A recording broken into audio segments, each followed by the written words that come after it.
Uhali gani mtazamaji wa The Chanzo, karibu tena kwenye ungu hii ya mazungumzo ambayo tumekuwa tukiyafanya hapa The Chanzo, kama ambavyo umekuwa ukitufuatilia mara kwa mara. Sasa leo tunaenda kuzungumza na ndugu yetu huyu Jasper Sabuni au maarufu kama Kido, ambaye kusema kweli ana kofia nyingi, anafanya vitu vingi, lakini kwa hapa tutazungumza naye kwenye nafasi yake kama mjumbe wa secretariat ya ilani ya chama cha upinzani cha ACT Wazalendo kwenye uchaguzi huu wa Oktoba 29, 2025. Lakini pia tutazungumza naye kwa nafasi yake kama afisa utafiti kutoka chama hicho cha upinzani hapa nchini kwetu. Lakini pia bwana Jasper huyu ni mwanasheria, ni mshairi pia, ni mwandishi. Ndio. Na kwa upendeleo kabisa ni kwamba niliwahi kufanya naye kazi. Tuliwahi kufanya kazi kwenye chombo kimoja cha habari ambacho ni gazeti la The Citizen. Kipindi hicho tunaanza kazi hizi za uandishi. Kwa hiyo nitakuwa na Jasper kuzungumza naye kuhusiana na mambo mbalimbali yanayoendelea kwenye chama cha ACT Wazalendo, kwa sababu kama ambavyo mtakuwa mnakumbuka, chama cha ACT Wazalendo chenyewe kiliamua kushiriki kwenye uchaguzi huu wa Oktoba 29, licha ya kuwepo kwa baadhi ya sauti na maoni kwamba wasusie mchakato huo, kama ambavyo chama cha Chadema, chama kingine cha upinzani, kilivyofanya. Lakini ACT waliamua kushiriki. Lakini kama ambavyo utakuwa unafahamu pia ni kwamba mpaka hivi sasa bado chama hicho kimeshindwa kumsimamisha mgombea wa urais kwenye uchaguzi huu, kwa sababu mgombea wao aliwekewa pingamizi na mwanasheria mkuu wa serikali, na INEC, tume huru ya uchaguzi, ikamuengua. Na baada ya kumuengua, chama kikapeleka hili shauri mahakamani ambalo linaendelea huko sasa. Sasa Jasper, unajua, bila hata ya kuathiri kesi ambazo zipo mahakamani, kwa sababu ninachofahamu ni kwamba labda pengine kimsingi labda hapo ndo tuanzie hapo, bila ya kuathiri yale mashauri kule mahakamani, labda utuambie kwa kifupi kesi ambazo zipo sasa hivi mbele ya mahakama na hatua ambazo zimefikia na nini kinatarajiwa. Labda tungeanzia hapo, kwa sababu wewe pia tumekuwa tukikuona kwenye jopo la wanasheria wa chama cha ACT Wazalendo kwenye hizi kesi. Hebu tupe update kidogo ya kesi ambazo zipo mbele ya mahakama, zinahusu nini na nini kinatarajiwa kutoka kule. Sawa. Kwanza kabisa nianze kwa kuwashukuru The Chanzo kwa nafasi hii ya adhimu kuja kuzungumza nanyi na kubadilishana mawazo. Ni kweli mimi ni miongoni mwa mawakili ambao tupo tunasimama na kukipambania chama kwenye hizi kesi ambazo zinaendelea.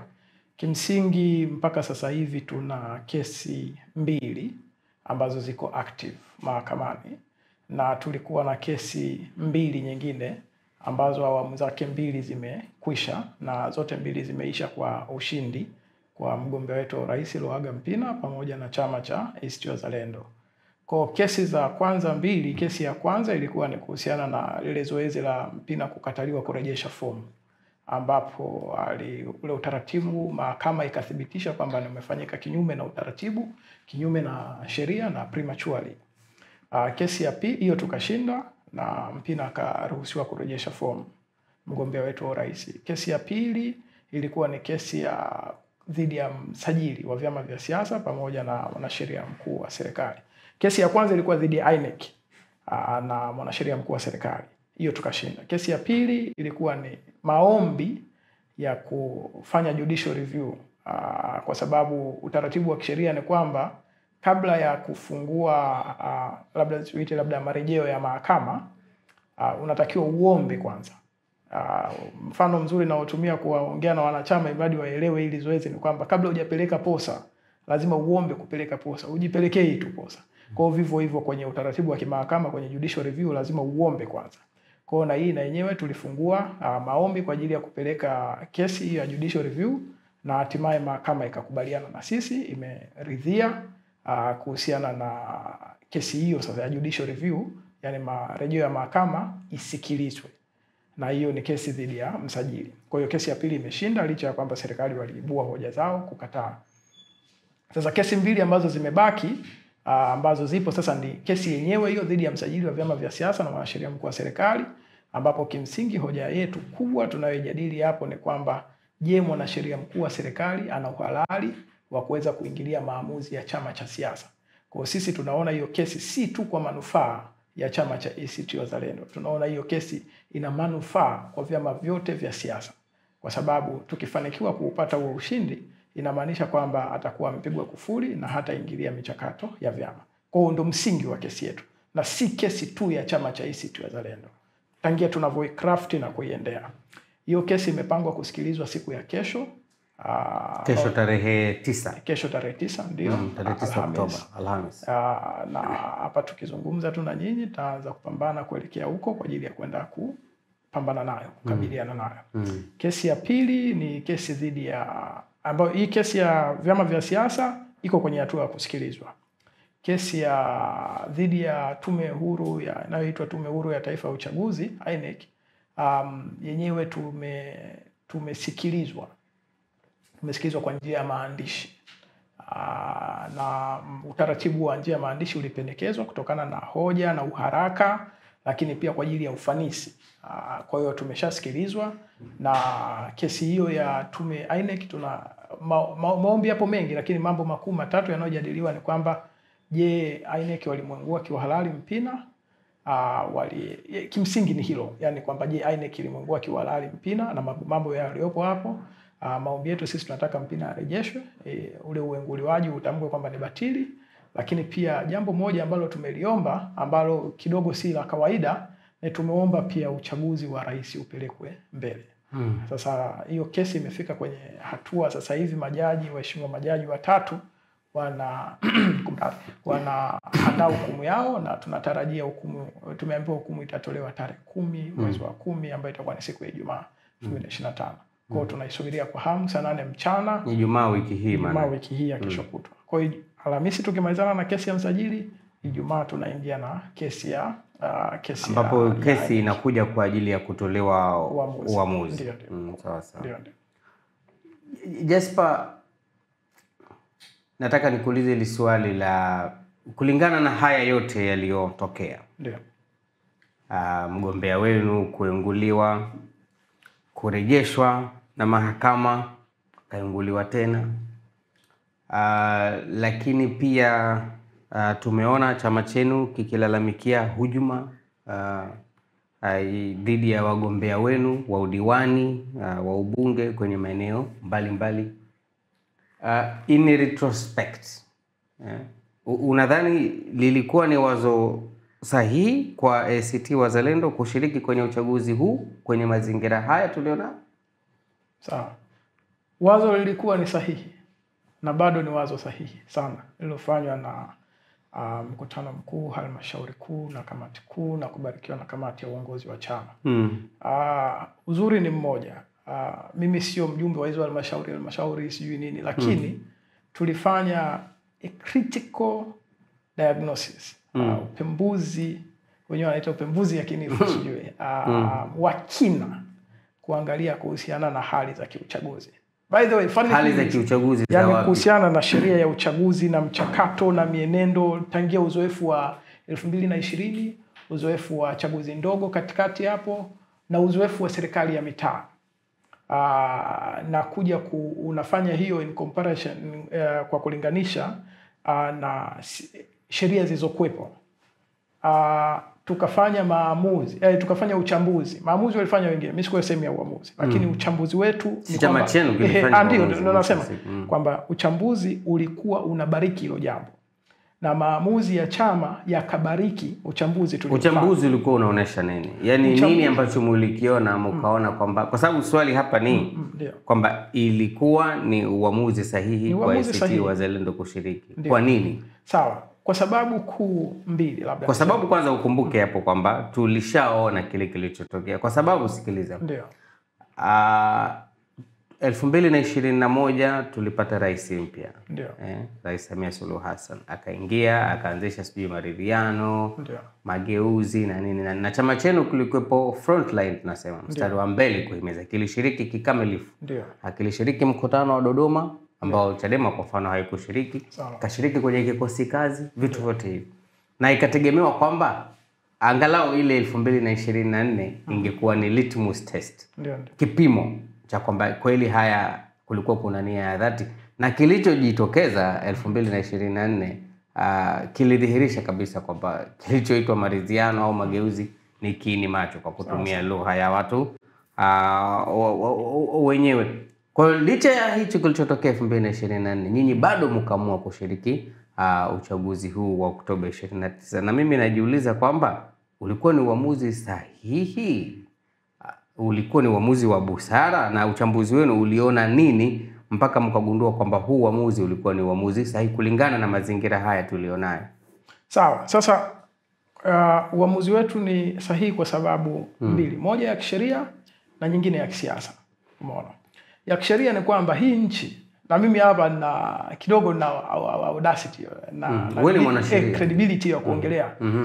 Nchi hii anaweza akatoka Rais Samia peke yake akajipigia kura moja tu na akatangazwa.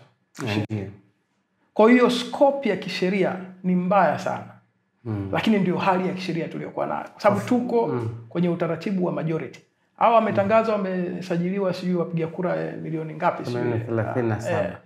Lakini wakitoka watu 100 tu, inamaanisha kwamba na wote wakampigia kura Rais Samia, inamaanisha kwamba atatangazwa. Tutake tusitake kwa mujibu wa sheria. Umeshanisoma. Sasa tuje kwenye hatua ya pili kisiasa.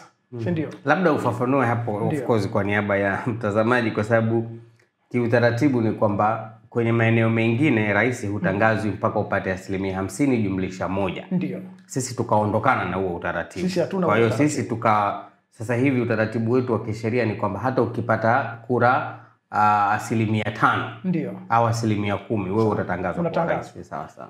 Kwa hiyo ni hilo la kwanza ambalo ni la msingi sana, na mara nyingi sana tunalisahau hilo hapo. Lakini hilo samahani labda malizia kwanza, kwa sababu nitoka nijiulize hiyo inahusiana vipi na uamuzi wenu wa kushiriki. Ndio nakuja la pili. Sasa uchaguzi huu wa sasa hivi kidogo mazingira ya kisheria yanatofautiana kidogo na miaka iliyopita. Safari hii tungeweza kumobilize vyama vyote 18 vya upinzani, 19 whatever it is, kusema kwamba hatutashiriki kwenye uchaguzi. Si ndio? Kwa maana hiyo tungeweza tukafanya kampeni ya vote of no. Huo uwezekano upo, kwa sababu safari hii ni kwamba mtu akichaguliwa mmoja kuna kura ya ndio na hapana. Si ndio? Sasa hivi vyama vingine 17 sisi tunavijua kisiasa utaratibu wake unavyoendeshwa, na unajidhihirisha sasa hivi kinachoendelea kwenye mikutano yao ya hadhara. Wapo wagombea urais wanasema wataendelea kubaki, watambakisha rais aliyekuwepo madarakani kwa ajili ya kuendelea kuwa kiongozi, watampa sijui wadhifa gani. Kwa hiyo in political practice, yani katika uhalisia wa kisiasa, hamwezi kuweza kuvimobilize hivi vyama vingine. Kwa hiyo hapa stake ilikuwa ni kwa vyama viwili vikuu vya upinzani, ukiachana na vingine ambao at least kidogo na uelewa nao, ambao ni ACT na Chadema. Umeona? Kwa hiyo hoja inakuja ni kwamba hata sisi wawili tungesema kwamba tunatoka kwenye mchakato na hicho kitu kinachoitwa, hawa wengine hicho kitu kinachoitwa kuhalalisha wangehalalisha.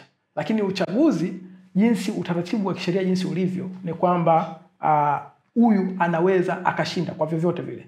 Sasa tunarudi kwetu kwamba kwa nini tumeshiriki licha ya madhaifu yote yaliyofanyika 2020, uchaguzi ndogo 2024. Kimsingi haya ni mapambano. Huu uchaguzi, by the way, uchaguzi kama uchaguzi ni tokeo la mapambano kwa miaka mirefu sana. Huko awali hapakuwepo na chaguzi. Sisi tumeingia kwenye bato, kwenye mapambano, kwenye uchaguzi kimapambano. Ndio maana kauli mbiu yetu tunasema tunapambana tukishiriki na tunashiriki tukipambana. Kwa sababu tunajua kwamba tukiacha hii nafasi kwa hulka ya chama cha CCM, hawatajigusa, hawatajishughulisha kwa namna yoyote yani na matatizo ya wananchi. Kwa hiyo ni kwamba hata kama unanikata mguu kiasi gani, bado naonyesha defiance. Defiance ni kitu kikubwa sana ambacho sisi tunaonyesha. Naam.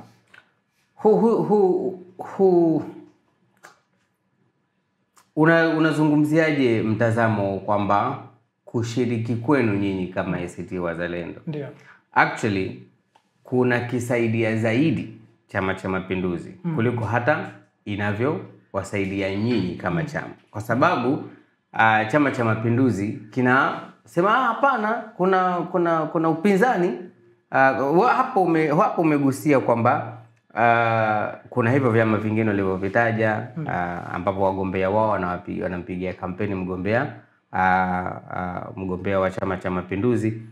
Itakuwa ni kosa kwa mtu kuiweka pia ACT kwenye kundi hilo la hivyo vyama ambavyo vimeamua kushiriki na ambavyo kama ulivyogusia kwamba vimeamua kuupa uhalali huu mchakato. Sawa. Uhalali ni kitu very very subjective. Mimi kwa kweli katika hatua niliyofika. No, lakini ukweli lakini is it not true kwamba kushiriki kwenu kuna isaidia sana Chama cha Mapinduzi kuliko hata ambavyo inawasaidia nyinyi kama chama? Chama cha Mapinduzi hatua waliofika hawahitaji kusaidiwa kwa jambo lolote. Lakini si utakubali kwamba at least inalipa zoezi hili, unajua Chama cha Mapinduzi hakihitaji uhalali. Yaani nisikufiche. Hatua waliofika hawahitaji uhalali. Wako katika hatua ya hovyo kuwahi kufikiriwa katika hii nchi. Sasa hivi mambo wanayoyafanya na jinsi wanavyojiendesha, unaona. Wako so relaxed, hawana mawazo mapya na hawajali. Wako katika hatua ya kutokujali. Kwa hiyo sasa hivi walivyo hawahitaji uhalali. Ndio maana hata katika mazungumzo na baadhi ya wadau tunawauliza uhalali gani unaohitaji? Yaani unasema tunavyohalalisha kwa misingi gani?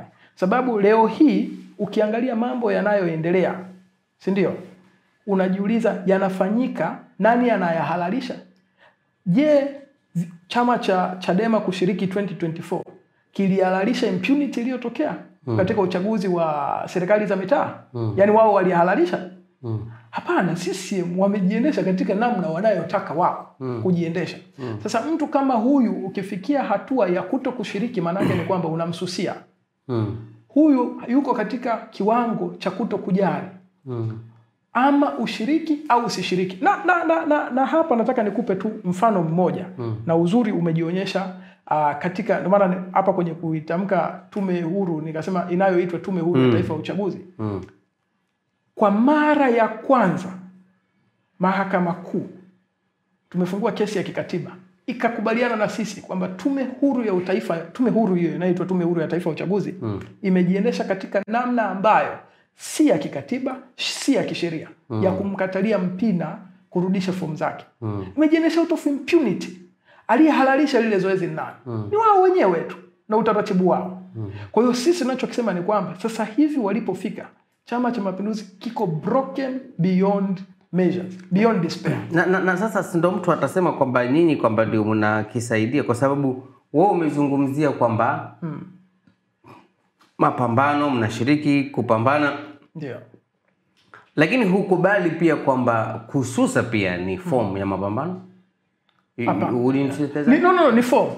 Ni form. Kama ambavyo kushiriki ni form ya mapambano. Mimi sijawahi kumbeza mtu ambaye hicho kinachoitwa kususia uchaguzi. Sijawahi kumbeza. Sababu unadhani kwa mfano kususia uchaguzi ni moja ya njia ya kuonesha kukasirika, kuonyesha defiance.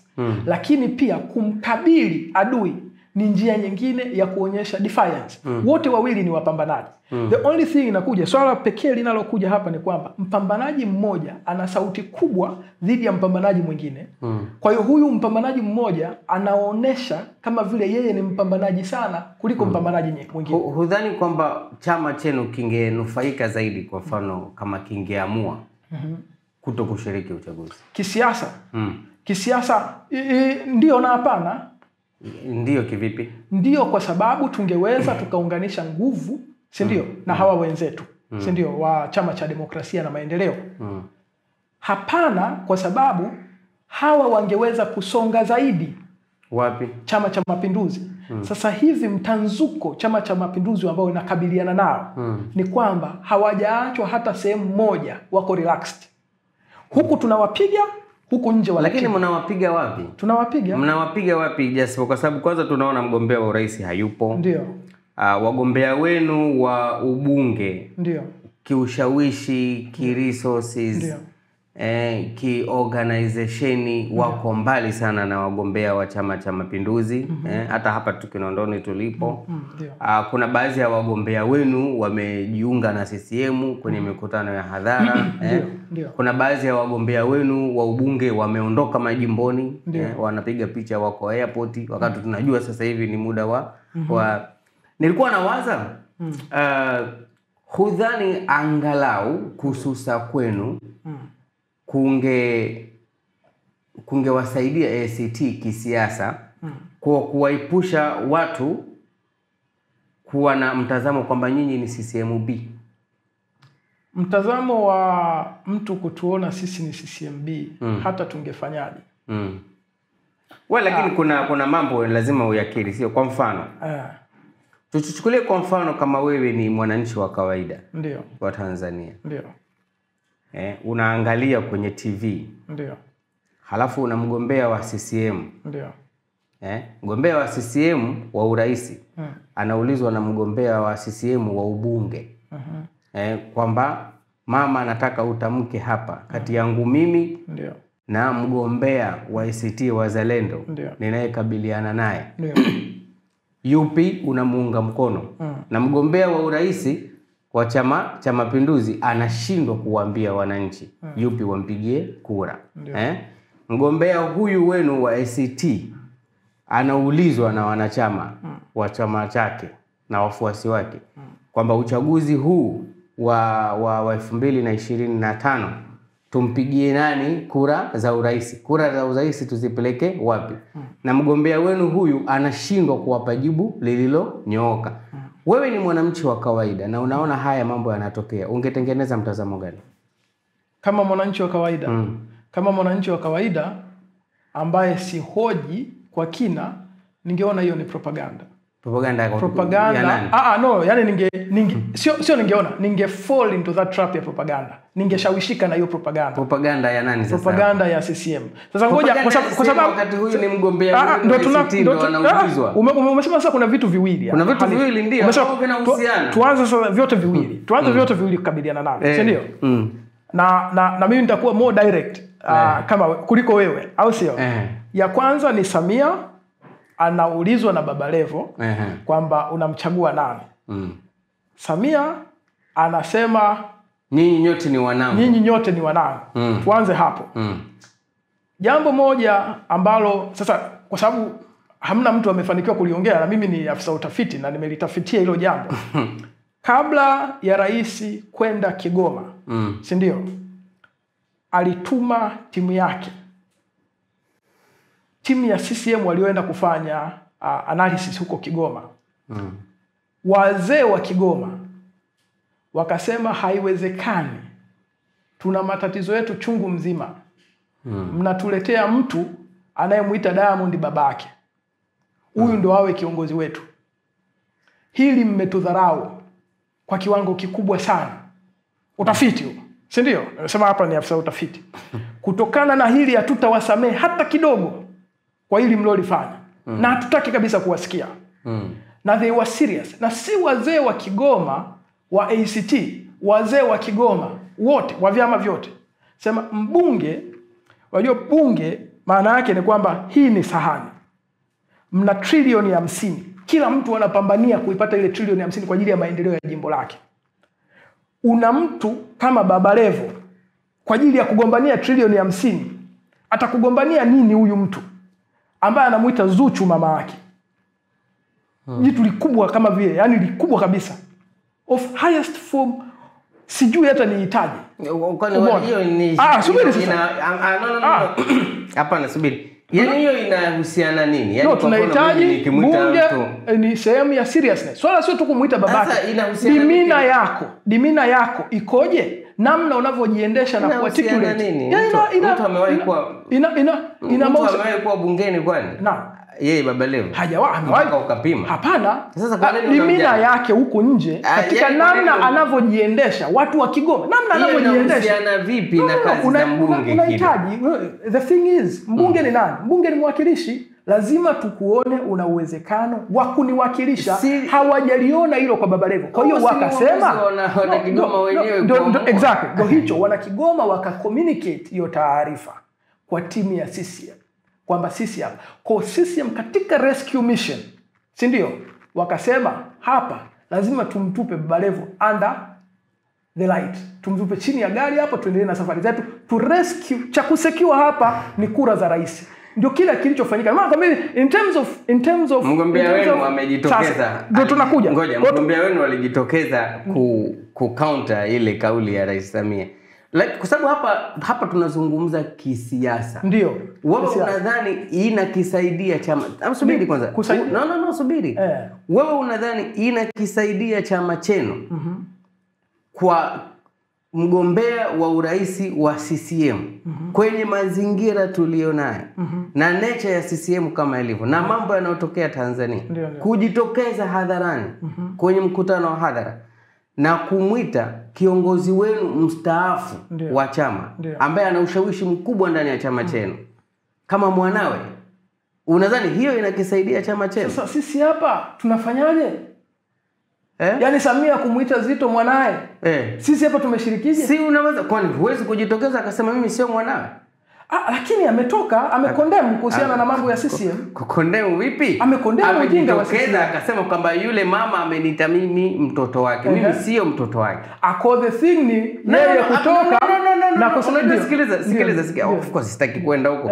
Yaani kwa sababu issue hapa ni kwa sababu nilikuwa nakuuliza, hudhani kwamba haya mambo yakijumuishwa na uamuzi wenu wa kushiriki kwenye uchaguzi yana strengthen, yanazipa nguvu hisia kwamba nyinyi ni CCMB au kwa maneno ya ndugu yetu Humphrey Polepole ambaye tunamtakia heri kulingana na kile ambacho kimetokea, aliwaita nyinyi projekti maalumu. Hudhani kwamba haya mambo yanahusiana kwenye namna ambayo watu wanawachukulia nyinyi kama chama?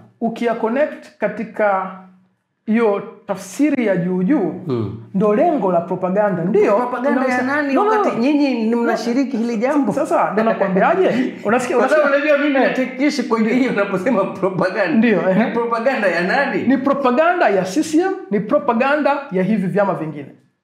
Vipi? Si Chadema. Chadema wanahusikaje hapo? Okay. Swala la CCMB kwani limeanzishwa na nani? Si ni wa Tanzania wananchi? Hapana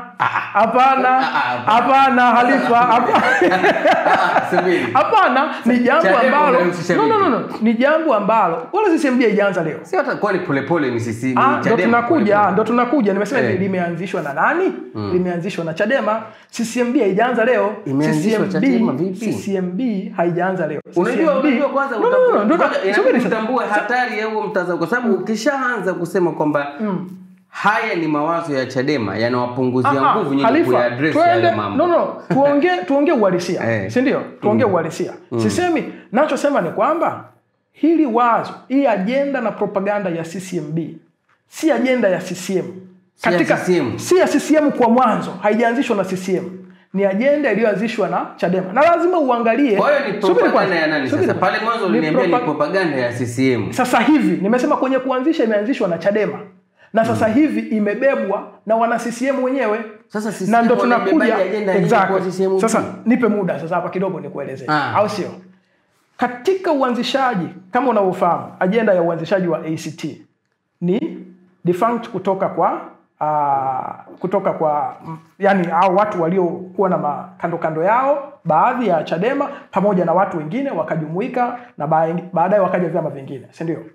Hao walioondoka kina Zitto na wengine wakaanza, ukitaka kumuua mbwa mpe jina baya, wakaanza kuitwa CCMB. Kwa hiyo Chadema wameanza kuwaita ACT CCMB since 2015 2014, umeona? Mpaka leo hii.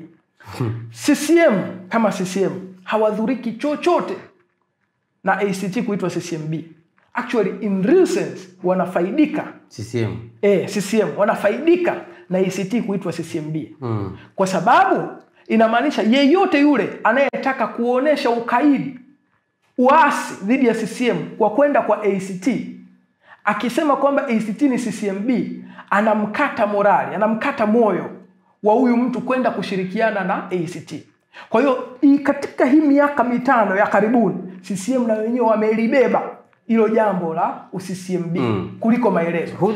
Ndio maana nasema hivi, sasa hivi ni ajenda ya vyama vyote viwili na watu wengine wa huko nje ambao hawajataka kuelewa hili jambo. Na this is politics, si ndio? Hii ni siasa. Siasa inaendeshwa kwa kiasi kikubwa na propaganda. Lakini hudhani kwamba kunaweza kukawa kuna ukweli fulani hapo? Mimi si kwa mfano wewe unasema kwamba umetoa hapo historia ya kuanzishwa kwa ACT.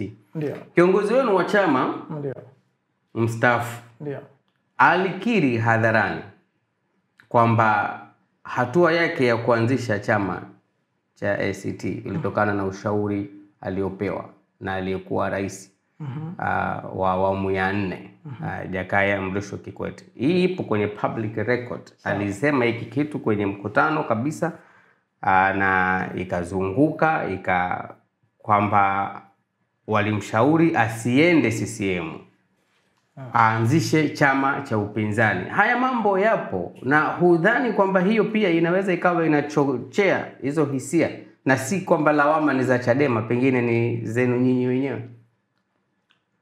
Mtazamo, kwanza tuanze kuaddress hilo. Uzuri ni kwamba chama hilo swala kwamba Zitto alishauriwa na rais mstaafu na vitu kama hivyo hapo, na kina Filiku Njombe marehemu, na kina Filiku Njombe na kadhalika. Hii alisema yeye ujue. Yes. Kwanza jambo moja ambalo to a great extent pia tunawakosea heshima wajumbe wengine waliokuwepo kwenye uanzishaji wa chama. Chama akianzishwa na mtu mmoja. Kwa hiyo tunawakosea sana heshima bila kuwatafuta hawa watu wengine watupe the other side of the story. Kwa unadhani Zitto hakuwa sahihi? Ya namna chama kilivyoanzishwa. Unadhani Zitto alikuwa hayuko sahihi? Alikuwa anadanganya? Hiyo ni story yake, lakini chama kianzishwa na mtu mmoja. Lakini unajua, kwa hiyo sasa Zitto subiri kwanza. Zitto anaweza kuja nalo mtu ndio anatafuta, sio lazima ikawa mtu. Sawa, lakini inaweza kawa watu. Sawa, lakini yapo mazingira ambapo wazo anakuja nalo mtu na kuwashirikisha wengine. Ndio. Umeelewa? Kwa huzani pengine hii ilikuwa hivyo kwenye ACT? Wapo watu walikuwa na mawazo tofauti, walikuwa hawapendezewi na mambo yalivyokuwa yanaendeshwa, na wakakutana wote wana fikra zenye kushabiana. Ndio maana anasema hivi, ni muhimu sana tukawatafuta na wengine walioshiriki katika kukianzisha chama, tuone je wote walishauriwa na rais mstaafu. Sawa, unajua uko sahihi, lakini mimi swali langu ni hudhani kwamba haya yanachangia pia namna ambavyo wananchi wanawachukulia nyinyi kama chama, wakiunganisha hizi dot? Wewe unasema ni propaganda, lakini haya ni mambo ambayo nyinyi pia mnafanya. Of course. Aya, sasa ngoja, of course hizi dots kwanza ziko well calculated, zimepangwa, zimesetiwa, sio dot za bahati mbaya. Jambo la kwanza. Subiri kwanza. Unakwepa lawama. Hapana, sikwepi lawama. Ndio nakuja. Ngoja.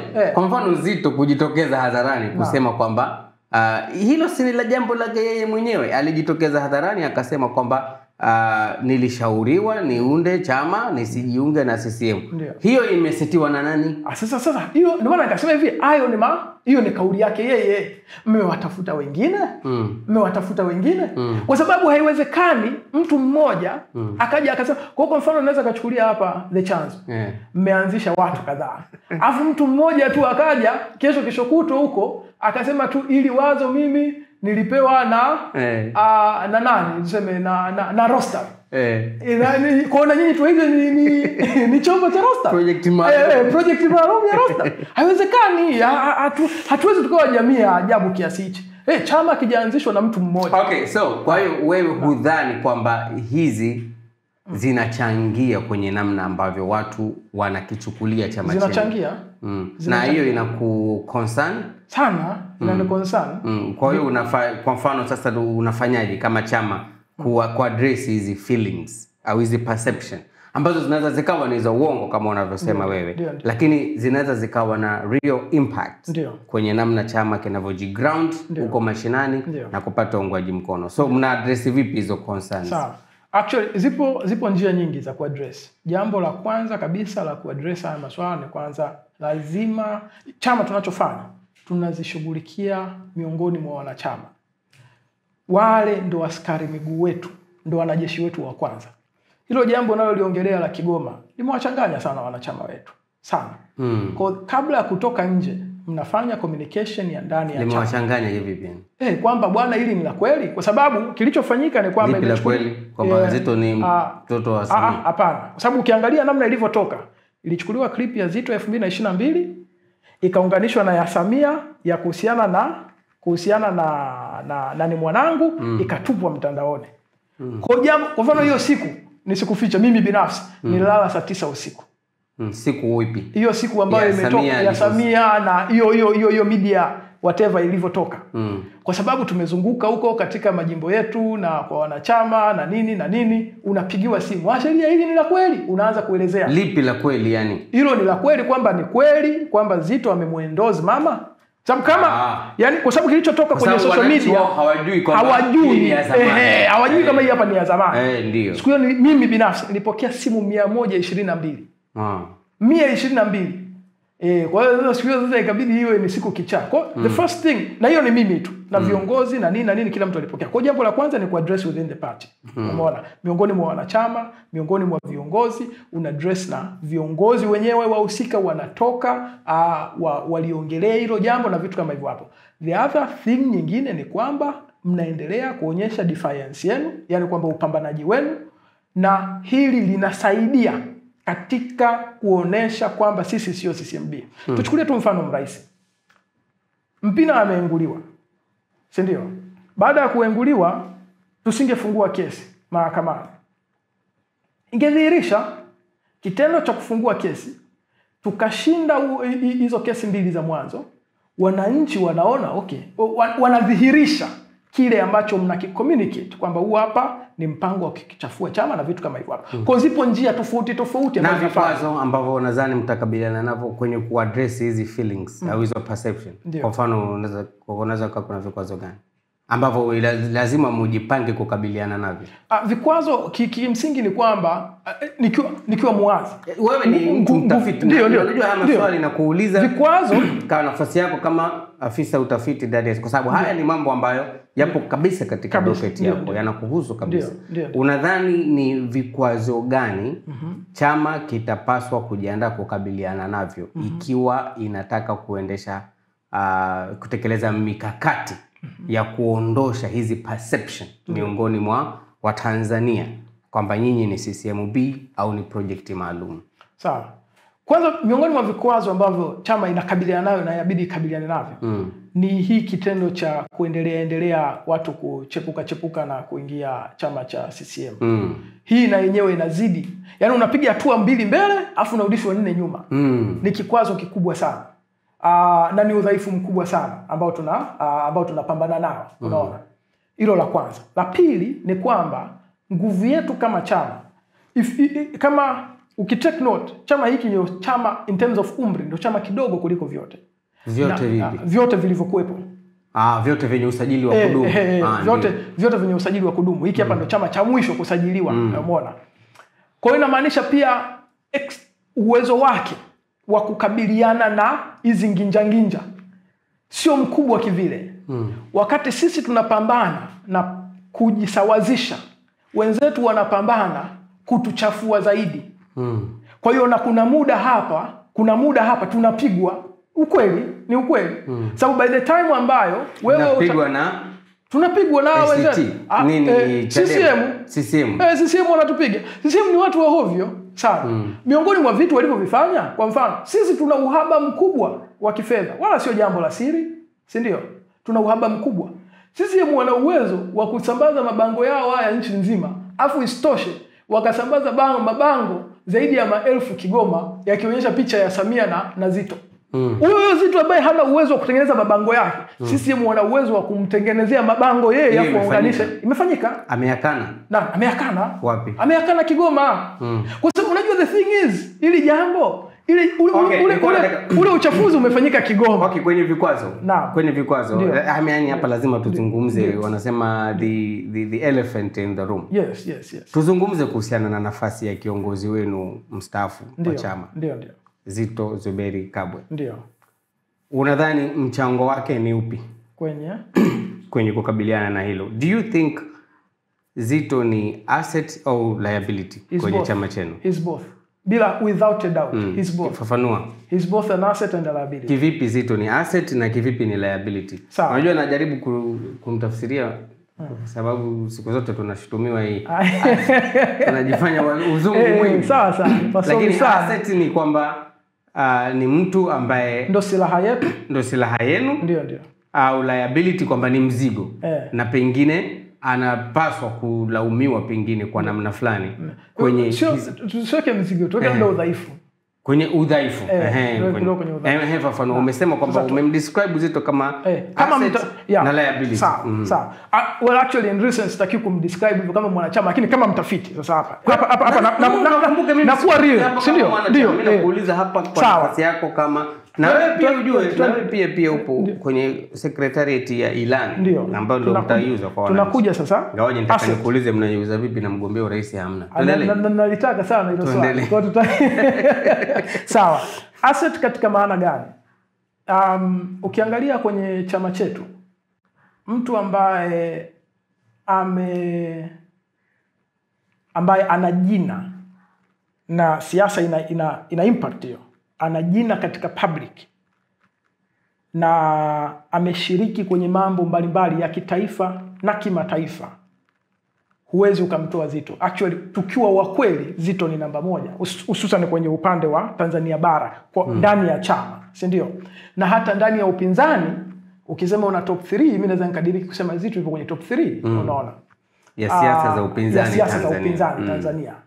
Kwa hiyo uwepo wake yeye unasaidia katika kugroom vijana na wanasiasa wengine, lakini pia uwepo wake yeye na ujuzi wake unasaidia katika kuelewa na kuchambua mambo kitaifa na kimataifa, si ndio? That is an asset, a very big asset. Na ameshiriki katika uendeshaji wa Chama cha Demokrasia na Maendeleo akiwa kama naibu katibu mkuu. Kwa alikuwa anaelewa namna vyama vinavyoendeshwa. Kuja huku atatumia ujuzi ule na zaidi, na ameweza kukianzisha chama na kukimaintain kwa 10 years kabla hajaachia nafasi ya kiongozi wa chama. That is an asset. Umeshanisoma tukiwa wa kweli. Kwa hiyo ni part ya asset kwa ufupi sana. Liability kwa sababu moja, kujiunga kwake na chama au kushiriki kwake katika kuanzisha chama hakujaanza on a right foot, tukiwa wawazi kabisa. Kimeanza kutokana na mapigano ya upande wa pili, si ndio? Kwa hiyo that's a very wrong foot. Hayo mapigano ya upande wa pili unamaanisha yani sintofahamu ndani ya Chadema. Ndio maana yangu hiyo. Kwa hiyo inamaanisha hayo mapigano ya ndani ya Chadema ameyabeba na kuyaleta huku, si ndio? Na isivyo bahati, good thing kidogo, kuna baadhi yetu ambao kidogo, yani mtu yeyote yule ambaye yuko ACT to some extent anaonekana kama vile ana chuki binafsi na Chadema na vitu kama hivyo hapo. Sio hivyo, umeona? Sio hivyo kwa wote. Wanaweza wapo ambao wana machuki yao, lakini sio hivyo kwa wote. Sema apply, sio hivyo kwa wanachadema wote wana machuki yao na ACT. Umeshanisoma? Kwa hiyo kushiriki kwake katika chama na kuanzishwa kwake katika chama, that is a problem. Another thing ni kwamba propaganda iliyohusishwa kwake au hoja zinazo, nitoe neno propaganda maana ulipendi. Ulipendi kabisa, ni sura yako imebadilika kabisa. Hoja zinazoainishwa na zinazohusianishwa na Zitto ni hoja si hoja rafiki katika ujenzi wa chama. Zipi yani? Hoja hizi za UCCMB. Sababu ukiangalia uhalisia UCCMB, lakini hizo zinajengwa vipi? Mbona tuliongelea mwanzo, lakini hoja zote zinazoongelewa kuhusiana na UCCMB. Na actually funny thing is, juzi nimekutana na comment moja nzuri sana, nikafurahi. Mtu mmoja akaniambia, yani inabidi mumfukuze wanachama Zitto. Kwa hiyo nikamuuliza, kwa tukimfukuza wanachama Zitto ndo tutaacha kuwa CCMB? Akasema sasa kama ndo hivyo, kwa nini msiseme Zitto ni CCMB na ACT ni chama cha upinzani? Akaanza kujiuma. Kwa hiyo yeye nadhani si hoja. Ni hoja. Hoja ni hoja. Umeshanisoma? Kwa hiyo ili swala la kwamba yeye CCMB imesukwa zaidi kwake yeye, umeshanisoma? Hiyo na ukaribu wake na viongozi waandamizi wa Chama cha Mapinduzi. Yes. Na hata ukaribu wake kwa Rais Samia Suluhu Hassan. Mimi nilifanya mahojiano na Zitto. Ndio. Mwanzoni kabisa ile 2021 nadhani au 2022. Ndio. Na alikuwa, na unajua mimi sidhani kama ni kosa kumpa mtu benefit of the doubt. Ndio. Zitto alikuwa kusema very optimistic. Alikuwa na matumaini mengi sana. Alikuwa na matumaini mengi sana. Alikuwa anaamini kabisa kwamba vile walivyokuwa wanavipigania wao kama upinzani wangevipata chini ya Rais Samia. Na hiyo kwa mtazamo wangu, japo sijui kama naruhusiwa kutoa mtazamo, lakini kwa mtazamo wangu nadhani ikamlainisha kuwa mgumu zaidi kwa serikali ya Rais Samia, kwa sababu hata kwenye mahojiano yetu kuwa mlaini zaidi kwa serikali. Kwa sababu hata kwenye mahojiano yangu mimi na yeye Zitto alikuwa mgumu sana kumkosoa Rais Samia. Licha kwamba dalili zilikuwa zishaonesha kwamba kile anachokizungumza ni rhetorics zaidi. Na nilikuwa nataka kuuliza kwamba hudhani hiyo pia katika mazingira ambapo Zitto alikuwa anamleta Rais Samia hata katika sehemu ambapo hahitajiki. Kwa mfano tuliona hapa kwenye swala la Sativa, kwa mfano alipopotea Zitto akaanza kusema Rais Samia nimeongea naye nani. Hizi hudhani zina embolden hizo, zinakuza hizo hisia kwamba nyinyi ni project maalum? Zinakuza hisia. Siwezi nikawa mnafiki, zinakuza sana hizo hisia. Unadhani hiyo hoja ya huyo jamaa kwamba pengine ACT kumachana na Zitto, labda pengine Zitto kutokujihusisha na shughuli zote za ACT inaweza ikasaidia kwenye ile mikakati yenu ya kukabiliana na hii mitazamo? Hapana. Tukiangalia faida za Zitto ni kubwa kuliko madhaifu ambayo anaweza kayaleta. Si ndio? Ambayo tunaweza tukasema yakawepo. Na by the way hamna mtu ambaye utaweza kumweka kabisa kwamba huyu hapa yuko ni perfect. Ni perfect. Kwamba huyu hapa ni safi kabisa, kwamba hana kosa lolote. Umeshanisoma? Kwa hiyo hapo ni changamoto. Uzuri pia ni kwamba sio kiongozi wa chama kwa sasa. Umeona? Of course jina lake ni kubwa na uhusianishwa na uongozi wa chama. Lakini pia utakubali Jasper kwamba hiyo ndio characteristic ya vyama vingi vyetu sisi Tanzania. Sio kwa sababu sisi mfumo wetu wa vyama vingi una umri gani? Ni miaka 30. Umeelewa? Kwamba hata kama na naelewa pia kwamba ACT mnaweza kuwa mnatekeleza mikakati ya kuweka taasisi na kuondokana na personality, but utakubaliana na mimi kwamba ukweli unabaki kwamba vyama vyetu kwa kiwango kikubwa sana vimekuwa vinahusishwa na personality. Utaona kilichotokea ndani ya Chadema kwa mfano, wanachadema walipoamua kuondokana na hizo personality, mambo yaliyotokea. Kwa hiyo Zitto anaweza kama ameondoka ACT, lakini bado anaonekana kama ndio ACT. Ndio. No, yani biashara, mimi biashara unafiki siipendi. Zitto ni jina.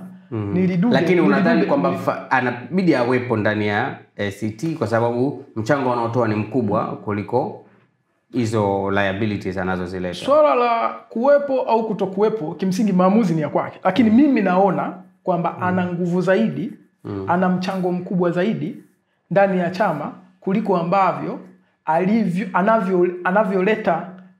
anavyoleta mishale ndani ya chama. Umeona? Kwa hiyo hapo ni la dhahiri kabisa kwamba he's both an asset and a liability. Umeona? Swala linakuja ni kwamba is it proper? Je, ni sahihi kusema kwamba tunamuondoa Zitto kwa ajili ya kukisafisha chama? Mimi siamini katika hiyo falsafa. Siamini hiyo falsafa hata kidogo. Lakini labda mimi mtu aniletee falsafa ya kwamba tumsafishe Zitto, tuhakikishe kwamba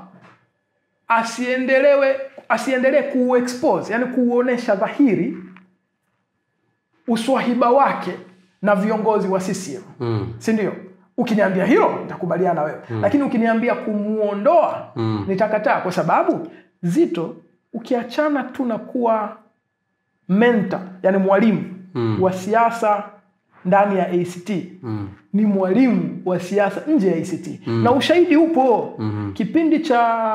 Kipindi cha uchaguzi wa Chama cha Demokrasia na Maendeleo, mwezi gani ule wa 3 sijui ulikuwa? Sijui mwezi wa 3 kama Agosti. Ilikuwa mwaka huu. Uchaguzi wa ndani ya yule ambao mpaka Lissu akateuliwa. Vijana wa Chadema wakatoka nje na wakatoka mitandaoni na wanasema, wapo wakina Liemba na kadhalika, wanasema kabisa sisi tumevutiwa na Zitto na kadhalika. So he's still a mentor. He's still a mentor na vitu kama hivyo. Unadhani maoni alionayo kiongozi wenu, mwanachama wenu mwandamizi, ndio Selemani Bungara, ndio ambaye aliwahi kuwa mbunge, ambaye amekuwa very vocal lately, anajitokeza kukosoa na akitaja haya mambo ambayo tunayajadili mimi na wewe hapa, unadhani ni mainstream kiasi gani ndani ya chama chenu cha ACT Wazalendo? Mainstream kumaanisha, yani watu wangapi au wengi kiasi gani wanashare mtazamo ambao Bungara anao kuhusiana na kiongozi wenu mstaafu wa chama? Kwa sababu yeye amemtaka ajitokeze hadharani kukana haya mambo kwamba ACT ni CCMB, ni project maalumu. Bungara pia ametaja hayo mambo yaliyotokea huko Kigoma na nini. Na nilikuwa kwa sababu wewe ni mtafiti wa afisa utafiti wa ACT. Haya ni maoni yake tu Bungara au wapo wengine wanaamini haya mambo? So far mimi najua ni maoni ya Bungara. Mzee Bwege hayo ni maoni yake. Anaweza akawa sahihi kwa upande wake, anaweza asiwe sahihi. Jambo la kushukuru sana. Unadhani hayuko sahihi? Of course. Hayuko sahihi. Kuna mambo ambayo natofautiana naye kwa ukubwa sana. Mambo mengi sana. Kama mitazamo yake kuhusiana na kwamba unajua Bungara ni flip flopper. Ni mtu ambaye anaruka huko anaenda kule. Kivipi? Mambo yake mengi. Sasa tukisema tuanze kuanalyze au tuanze kwa kujibia hilo la Zitto. No. Si unaweza ukawa kwa ufupi. Sawa. Mfano anasema juzi hapa amemshutumu katibu mkuu. Na anasema katibu mkuu anatakiwa aondoke kwa kutokusimamisha rais. At the same time anasema kwamba katibu mkuu ndio amesababisha Mpina aondolewe na vitu kama hivyo hapo, miongoni mwa vitu vyake. Anasema kwamba anasema kwamba tusishiriki uchaguzi Tanzania bara, tushiriki uchaguzi Zanzibar. Umeona? Sasa hivi ni vitu, mimi huyu ni mtu ambaye namuona Gavile haja make up mind yake. Hajawa na maamuzi sahihi. Kwa sababu ukisema by the time kwamba uchaguzi wa bara ni uchaguzi ulionajisiwa, uchaguzi wa Zanzibar umenajisiwa maradufu. Huwezi ukawa na uchaguzi wa siku mbili, afu useme eti Zanzibar watu washiriki. Ningemuona ana utimamu kama angesema tusishiriki kote. Ndio maana anasema Bungala ni flip flopper, unaona? Sasa ni mzee wangu pia najiepusha sana kumsemea. Tuje sasa kwenye swala la katibu mkuu. Na kuhusiana na kutokumsimamisha rais. Yes, hudhani kwamba hiyo ni hoja ina mantiki kwamba katika namna lazima kuwe kuna uwajibikaji. Katika namna anavyoiongelea ni kama vile kilichotokea kwa Mpina kimesababishwa na Ado Shaibu. Yeye ni katibu mkuu. Yaani kwa mfano, ngoja niliweke sawa. Ukileta katika hoja ya uwajibikaji, ngoja ndio nataka niliframe swali. Nataka niliframe. Nyinyi ni chama cha upinzani, ni chama cha siasa rasmi, na mlitegemea kusimamisha mgombea wa urais kwenye uchaguzi mkuu wa Oktoba 29, 2025. Na itakapotokea mkashindwa kusimamisha mgombea wa urais, hudhani kwamba kunapaswa kuwe kuna uwajibikaji ndani ya chama chenu? Kabla sijakujibu, si ndio? Kabla sijakujibu, Lissu yuko ndani, si ndio? Kwa kesi ambayo mimi siielewi, binafsi siielewi. Akijitokeza mtu akasema kitendo cha Lissu kuwekwa ndani ni kiashiria kwamba katibu mkuu John Mnyika nimekwambia akijitokeza mtu, usiseme vitu viwili tofauti, nasema tu kwamba akijitokeza mtu akasema kwamba chama hiki kiongozi wetu mkuu yuko ndani, je, katibu mkuu ajiuzuru? Tuje hoja ya pili. Kitendo cha subiri, hapana, ni hoja hizi. Ni hoja hizi. Haya, mandate ya katibu mkuu kuhusiana na uchaguzi wa rais yako wapi? Mtendaji mkuu wa chama, si ndio? Subiri, katibu mkuu ndo anaye not necessarily katibu mkuu. Subiri kwanza nikuulize swali. Japo ndio mwandishi, katibu mkuu ndio anayemchagua mgombea wa rais. Sasa labda by extension, not necessarily katibu mkuu. So extension, mgombea wa rais atakuwa na mkutano mkuu wa chama. Unajua, subiri. Kwanza pale kulinganisha na issue ya Lissu, nadhani ni vitu vile tofauti. Lakini subiri, natural establish ni kwamba huyu ni mtu ambaye ameamua kuongea vitu ambavyo havi make sense. Kwa mimi nimekuonyesha kitu kingine ambacho haki make sense. ACT ndio mlikuwa na mgombea urais tayari. Yupi? Si Dorothy? Hapana. Si ndio Hapana. Okay, sawa. Ngoja nijirekebishe nijisahihishe. Hakuteuliwa, si ndio? Hapana. Alitia nia. Na watu wengi wakajua pengine ndio atakuwa. Hakuwa mwenyewe. Nisikilize. Hakuwa mwenyewe. Uzuri ni kwamba niko the chanzo. Ningekuwa kwingine ningewaacha waropoke. Niko the chanzo na ninawaheshimu sana ndugu zangu. Sawa. Let's set this the record straight. Twende. Si ndio tunaendelea? Na hata kulikuwa na mtia aliyetangaza kutia nia. Dorothy Semwe. Sawa. Akawepo mtia nia mwingine anaitwa Aaron Kalikawe. Okay, sawa. Si ndio? Wakawa wawili. Akaja mtia nia watatu anaitwa Luhaga Johnson Mpina. Hawa ndio wote waliotokea public. Sawa. Si ndio? Sawa. Sasa kwa mlikuwa na hawa wagombea, mkaamua kwenda na Mpina. Ndio. Na ile INEC ilipokataa kumpa fomu ya uteuzi Mpina, ikawaambia kwamba mna nafasi ya kuteua mgombea mwingine. Ndio. Hamkufanya hivyo. Ni mkaenda mahakamani. Si ndio? Hamkufanya hivyo, mkaamua kwenda mahakamani. Of course ni haki yenu. Lakini ndio najiuliza na swali linabaki kwamba je, ikitokea kulingana na hivi haya maamuzi yenu kwamba mlikuwa na mtu ambaye alishatia nani? Si Dorothy? Dorothy na nani? Kalikawe. Na nani? Na akaja Mpina. Mkachagua Mpina. Tukachagua Mpina. Baada ya nini kutokea? Majina yaliyofikishwa kwa wanachama yalikuwa ni mawili. Sawa. Dorothy hakuepo. Kwa hiyo inamaanisha nyinyi mnataka kutuchagulia sisi mgombea. Swali linabaki la msingi. Swali linabaki la msingi. Kukubaliani na hoja kwamba ikitokea chama cha ACT mmeshindwa kusimamisha kabisa mgombea urais kwenye uchaguzi huu, hudhani kwamba kunapaswa kuwepo na wajibikaji ndani ya chama? Sidhani. Hudhani kabisa. Sawa. Basi na nitakwambia kwa nini. Kwa nini? Si ndio? Mwenye mandate ya kusimamia masuala yote ya kisiasa. Mandate ya kusimamia masuala yote ya kisiasa ni kiongozi wa chama, Dorothy Semwe. Sawa. Funny thing is, hamna mtu anayesema Dorothy Semwe ajiuzuru. Hayupo. Na Hamna mtu anayemtafuta Dorothy Semu aongelee kuhusiana na kwamba mbona jina lake halijafika. Umeshanisoma. Sijui kama ametafutwa akakataa kuongea, lakini mimi sijamuona akiongelea. Sijasikia kwamba ametafutwa. Kwa yeye ndo mwenye mandate ya kusimamia masuala yote ya kisiasa. Na si bahati mbaya kwenye michakato yote ya kesi Dorothy Semu yupo kiongozi wa chama, kwa sababu she knows her mandate 100%. Na alikuwepo kwenye mkutano mkuu aka-address wanachama. Akaongea. Na hili jambo lote limesimamiwa na wanachama baada ya kuangalia pros na cons, yani uzuri na ubaya wake. Sawa. Na hii yote inayofanyika katika wakati huu ni hujuma ya nje. Ni hujuma ambayo imeshadhihirika.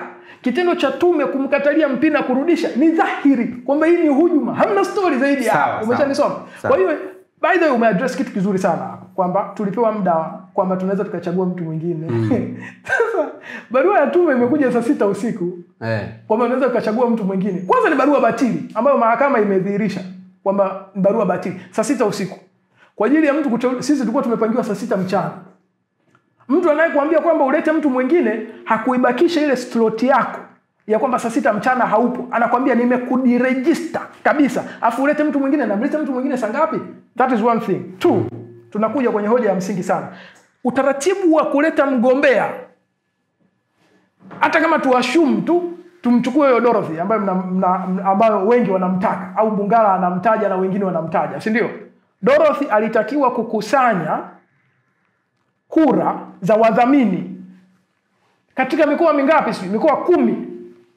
Sasa tukapiga mahesabu kwamba sawa tuna SGR, ndio haya unakimbia mikoa mingapi huo usiku? Labda kama tutumie ile teknolojia yetu ya asili. Utembee na ungo ukapate watu 200 plus katika kila eneo.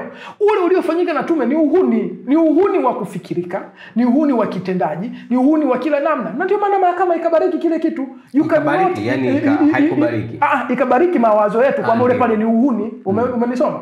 Kwa ndio hicho kitu tunachokisema kwamba yale yaliyofanyika yalikuwa ni hadaa. Ni danganya toto tu na zimekuja zimedhibitika mahakamani. Sawa. Kwenye ACT kwenye ilani yenu mnasema kwamba mtatengeneza ajira 12 milioni 12. Ndio. Si ndio? Sasa hizi ajira mtazitengenezaje?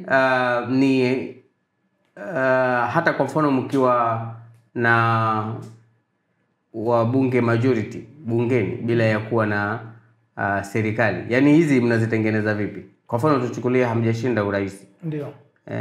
Mnazitengenezaje? Sawa. Sasa hapa kuna mambo mawili. Ilani ina njia mbili.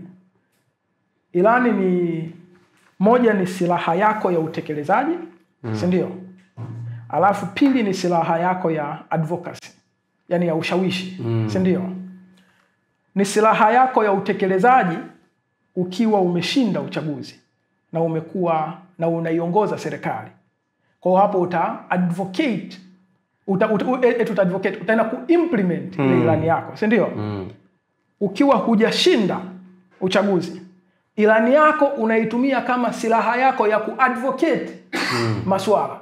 Kwa lazima kwanza tuanze katika huo msingi hapo. Umeshanisoma? Uzuri ni kwamba au baya ni kwamba umeanza kwamba tumeshindwa. Tukiwa wawazi, tukiwa tumeshindwa, ilani yetu inabaki kuwa a living document miongoni mwa wabunge wetu na madiwani wetu. Kwa mfano Chama cha Mapinduzi kimeahidi kutengeneza ajira milioni 8 kwenye ilani yao, si ndio? Sisi tumesema milioni 12. Endapo Chama cha Mapinduzi ndio kikashinda, ambapo tunajua hawataenda kushinda sisi hapo,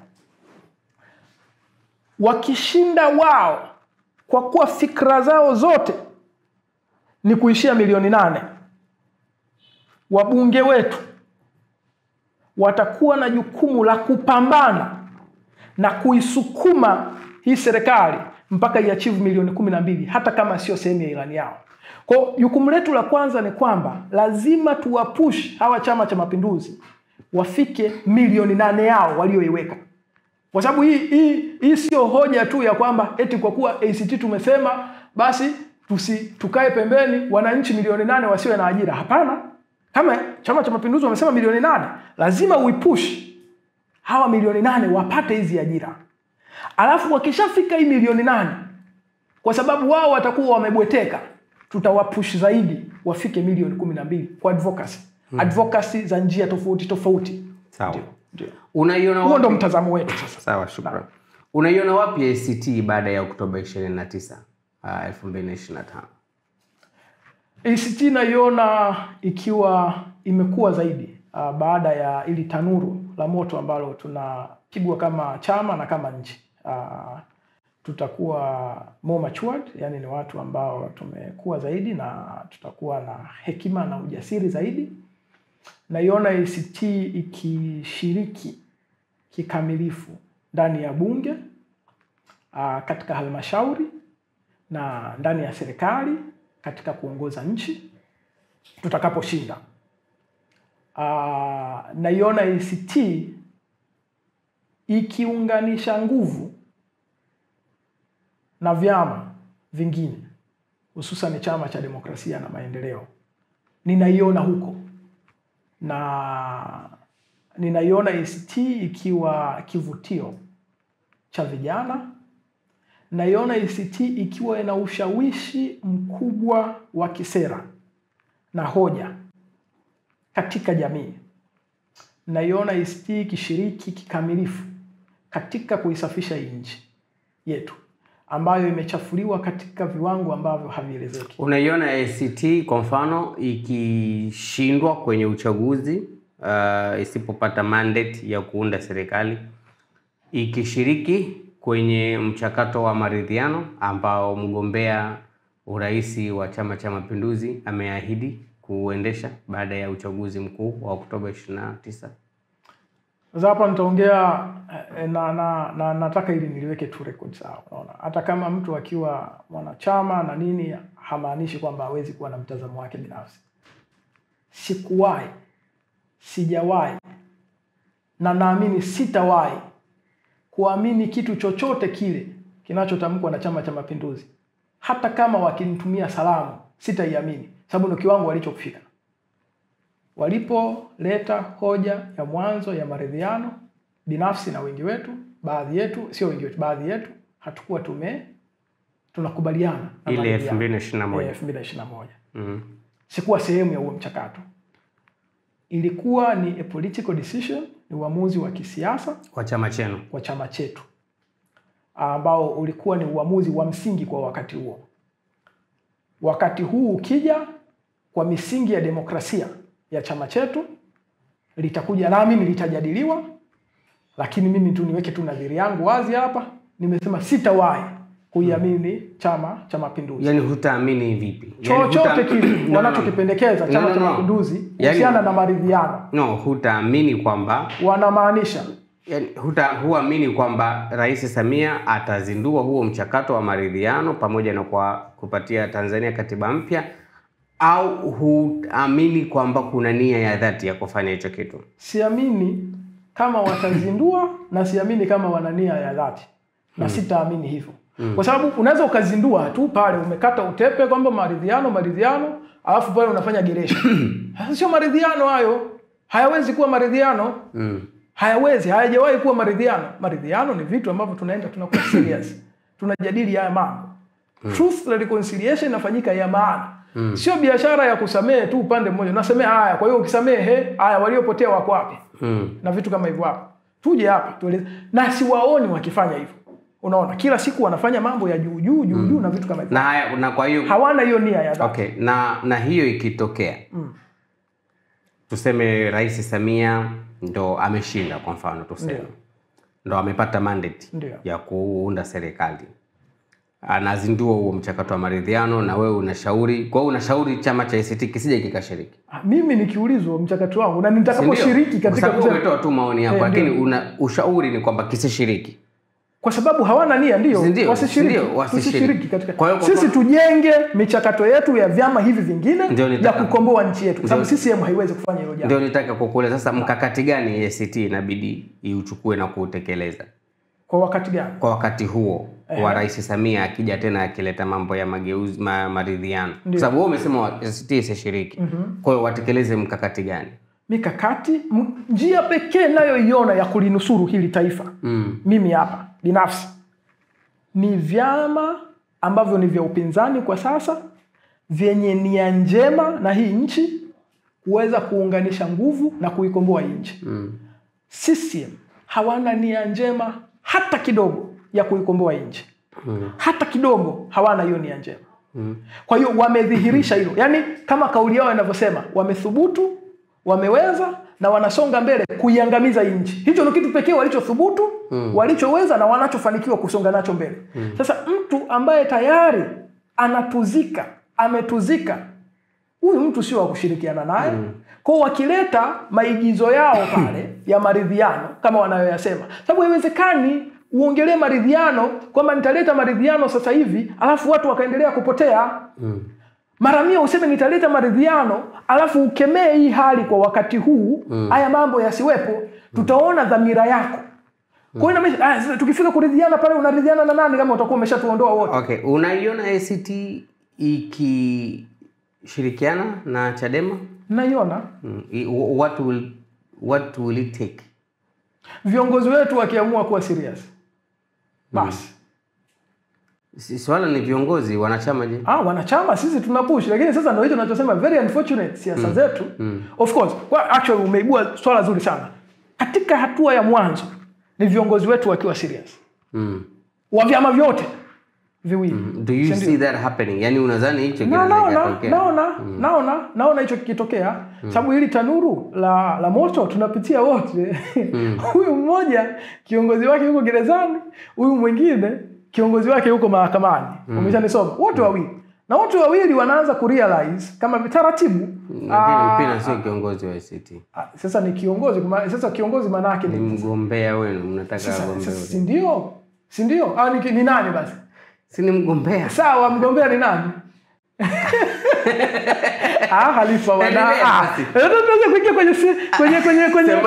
kwenye semantics tena, kwenye misamiati. Sawa. Kwa hiyo kwa kuna huyu mmoja yuko gerezani, huyu mmoja ambaye yuko mahakamani, si ndio? Huyu yuko rumani. Huku kuna chama ambacho kimekataliwa urais, huku kuna chama ambacho hakishiriki uchaguzi, si ndio? Huku kuna chama ambacho kinahujumiwa na msajili wa vyama vya siasa, si ndio? Chadema. Chadema, na sisi pia tunahujumiwa pia na msajili wa vyama vya siasa kupitia yule, sitaki hata kumtaja jina, si ndio? Kwa hiyo wote viongozi wakiwa serious, sasa mbona tunapigwa hujuma wote wawili? Lakini what will it take in practical terms? Yaani kwa mfano ukipendekeza namna ambavyo Chadema na ACT wanaweza kuondosha tofauti zao. Yani what in practical terms should happen? Yani nini kifanyike? Two things. Mimi nao vifikiria. Two things. Wanachama wanatakiwa wa vyama vyote viwili wasimame na kuwapush viongozi wao. Sababu nisikufiche, kinachoendelea nilichokishuhudia mimi, kinachoendelea ni personal differences. Hata hizi za Zito na nini ni personal differences ambao mimi ukinitafuta nje ya kamera nitasema ni utoto. Unaona? Haya ni watu wazima tunawaheshimu, lakini ni watoto tu mambo wanayoyafanya. Unaona? Kwa moja ni wanachama wa vyama vyote viwili kupush kuwepo na agenda ya kwamba lazima tuungane kwa ajili ya kuwakomboa. Na sisi kitendo cha kuendelea kutengana hakuna faida yoyote ile kwetu sisi hapa. Ina faida zaidi kwa muasi wetu, kwa adui yetu ambaye ni Chama cha Mapinduzi. Kwa hiyo hapo ni ya kwanza, ni ndani ya wanachama. Lazima tupush hilo jambo. Na tupo baadhi tunapush kwa ajili ya hilo jambo. Na mimi wala sifichi. Ni moja ya vitu ambavyo I'm advocating for. Na vipambania na vishawishi. La kwanza. La pili ni lazima wananchi, si ndio, na wadau hapa nchini wahakikishe hivi vyama viwili vinaunganisha nguvu. Kwa kuunganisha nguvu unataka kiwe chama kimoja au vishirikiane? Vishirikiane. Katika hatua ya kwanza na kushirikiana. Kwa sababu kwanza mimi binafsi siamini sana kwenye biashara ya kuwa chama kimoja. Siamini sana. Sababu kingekuwa chama kimoja, hiki kinachoendelea sasa hivi kwa Chadema kingerahisishwa sana. Yaani vizuri sana. Kwa hata kama zikiwepo entities tatu, mimi sina tabu nayo. Sababu the political science, katika sayansi ya siasa, ukiwa nao unafanya cow horn attack, si ndio? Huku unapiga kati unapiga. Wanabaki hawana sehemu ya kuhemea. Kwa siamini sana kwenye kuwa na chama kimoja. Hususan kwenye CCM lililokuwa tembo ni chama dola. Yaani mara mingi kingekuwa chama cha siasa, ungesema tungekuwa na chama cha siasa kimoja. Umeona? Kwa moja siamini kuwepo na chama cha siasa kimoja. Lakini the reason nasema wananchi lazima wavipushi hivi vyama ni kwa sababu nje ya vyama vya siasa kuna mavuguvugu ya wananchi na madai ya wananchi. Na mfano mzuri tu uliotokea ni mfano wa juzi kilichotokea kwenye mwendo kasi. Hamna chama cha siasa kilipanga lile jambo. Wananchi tu wenyewe wamechoshwa na mambo yao, wakasema msituletee biashara kichaa, wakafanya walio yafanya. Umeshanisoma? Sasa ile movement inatakiwa iende further, inatakiwa iende mbele zaidi ya pale. Kwamba wale wananchi waseme nyinyi huku mnajibizana, mnaitana majina ya kijinga na nini na nini na nini. Hebu tengenezeni, sisi tunataka tukitoe hiki Chama cha Mapinduzi, tupeni huo mbadala. Na hii sio project ya dakika moja ya kufanya kwa hisia na vitu kama hivyo. Kuna mafukuto yaongelewe na vitu kama hivyo, lakini push hizi mbili lazima ziwepo. Kwa viongozi wetu wakiwa wameshindwa na vitu kama hivyo. Na mimi kwa kweli tukiwa ndani ya chama na vitu kama hivyo hapo, mimi na matumaini ngome za vijana au Bavicha, hiyo kwetu inaitwa ngome, kule ni Bavicha, wakiweza kuwa serious wanaweza wakalifanya hili jambo. Naona zote mbili. Yaani mimi ni mwana ACT lakini ngoja nini kinakwamisha hicho kisifanyike sasa hivi kwa mtazamo wako? Najua kwa mfano kama viongozi wa ngome wana uswahiba na vitu kama hivyo hapo, lakini sijaona uswahiba. Yani kwamba ushikaji. Yani kwa mfano Mahenyila na Nondo wana uswahiba vizuri kabisa. Kwa mfano wakati Nondo alivyotekwa ile, Mahenyila alikuwa bado hajateuliwa, tulienda wote kwenda kumsabahi Nondo pale alipokuwa amelala. Lakini ndio inabidi iende beyond that. Inatakiwa iende beyond that. Iende beyond ushikaji na uswahiba. Inatakiwa iende beyond ushikaji na uswahiba, inatakiwa walisimamie na kama vipi wa mobilize vijana. Waasi huo uasi unaoitwa uwepo hata ndani ya chama. Kwamba bwana sisi tunaotekwa hapa ni vijana na vitu kama hivyo hapo. Hata kama kukiwezekana kuwepo na taratibu za yani vijana wamekutana wao retreat zao na vitu kama hivyo hapo, wakaamua kuforge way forward na vitu kama hivyo hapo. Sababu ndio sisi ambao tunaenda huko mbele na tutakabiliana kwa ukubwa zaidi na uhuni unaofanywa na serikali ya CCM. Kwa hiyo ngome pia ina nafasi kubwa sana ya kulisimamia. Hata kama ushirikiano utashindwa kivyama, lakini angalau ngome wakaunganisha nguvu. Swadakta. Mimi naliona hilo naona linawezekana zaidi. Na kuna kipindi waliwahi kufanya hiyo attempt kidogo. Wakatokaga viongozi wa vijana wachache wakatoaga statement moja nzuri sana. Baada ya hapo wakapotea. Kitu pekee ninachokiona kwa sasa ni kwamba hivi vyama viwili vyote vina ajenda yao. Yaani sisi tuna ajenda yetu ambayo tumeingia kwenye uchaguzi, kwa akili yetu yote sasa hivi ipo kwenye uchaguzi. Chadema wana ajenda yao, si ndio? Kwamba sasa hivi akili yote iko kwenye kesi, si ndio? Kesi inakaribia, wamesema sijui kwa mara ya kwanza, wanasema wamepanga tarehe ya hukumu kwa mara ya kwanza kabla hata kesi haijasikilizwa. Sawa. Tutaendelea tu kuviona hivi vimbwanga. Kwa hiyo Novemba tutajua hatima ambao mimi naamini mwenyekiti anatoka wa Chadema. Sisi Oktoba, Novemba tutajua hatima kuhusiana na huku. Tumalize hiyo michakato, twende tukae chini tuzungumze. Push itoke miongoni mwa wanachama, push itoke miongoni mwa wananchi. Sababu hivi vyama hata kama ni vyama vina wanachama, ila ni public bodies.